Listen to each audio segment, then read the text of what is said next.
These are not an effective way to stretch your hamstring. As you can see that we are not increasing the distance of our hamstring attachments here. Instead, we are just flexing our lower back to reach our head towards the knee. And on we'll go. What's up YouTube? So in today's video, I will be sharing with you an effective approach to stretch your hamstring.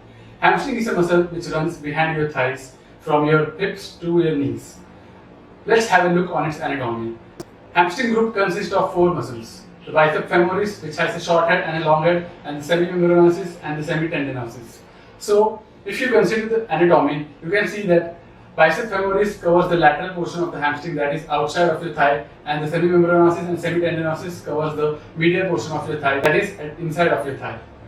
If you understand this anatomy, then as you proceed for the stretching, you will have a better mind-muscle connection as you stretch them. So the major function of a hamstring is to extend our hips, flex our knees, and to some extent laterally and medially rotate your legs. The key aspect of any stretching is to increase the distance between the origin and the insertion of the muscles. So if you consider the hamstring, its origin is from the hips and its insertion is at your knees. So what you have to do is, you have to increase the distance between these two attachments.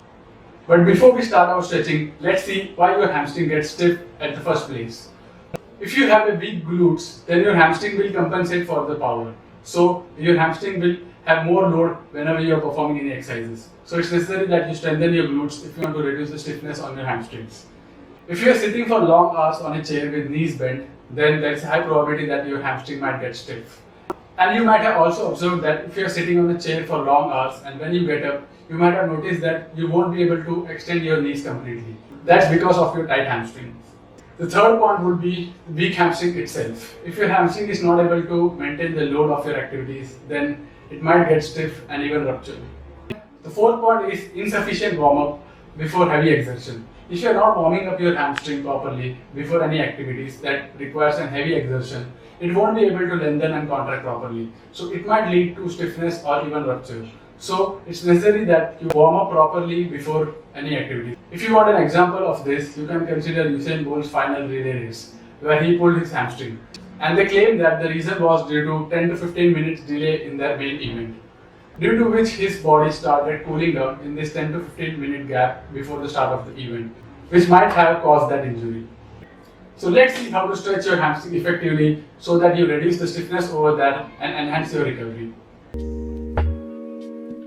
These are not an effective way to stretch your hamstring. As you can see that we are not increasing the distance of our hamstring attachments here. Instead, we are just flexing our lower back to reach our head towards the knee. Take this short test to know more about your hamstring flexibility and hip flexor strength.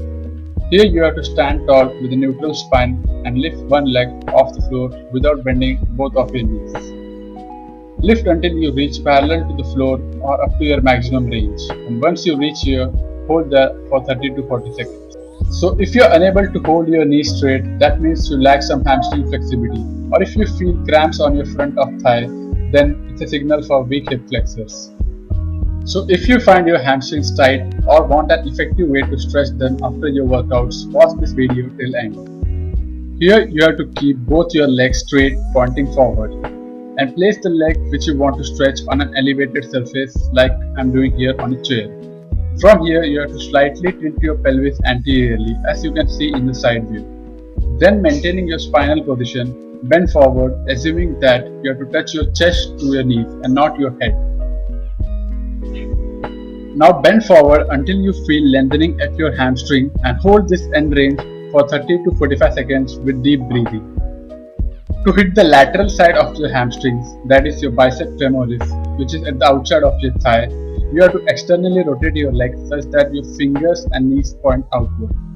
From here, bend forward with an anterior tilt with your pelvis to your end range and rotate your torso in the same direction of your leg. You will observe a good stretch on your outer hamstrings, so hold this position in its end range. To hit the medial side of your hamstring, which consists of semimembranosus and semitendinosus, you have to internally rotate your leg such that your fingers and knees point inward. From here, bend forward with an anterior tilt at your pelvis to your end range and rotate your torso in the same direction of your legs. You will observe a good stretch on your inner hamstring, so hold this in its end range.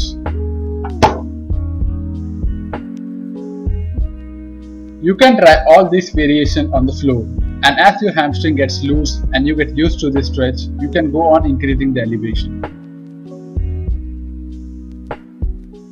Thanks for watching the video. I hope I cleared some of the mistakes with your hamstring stretching if you are doing so, and gave you some new approach to stretch each head of your hamstring.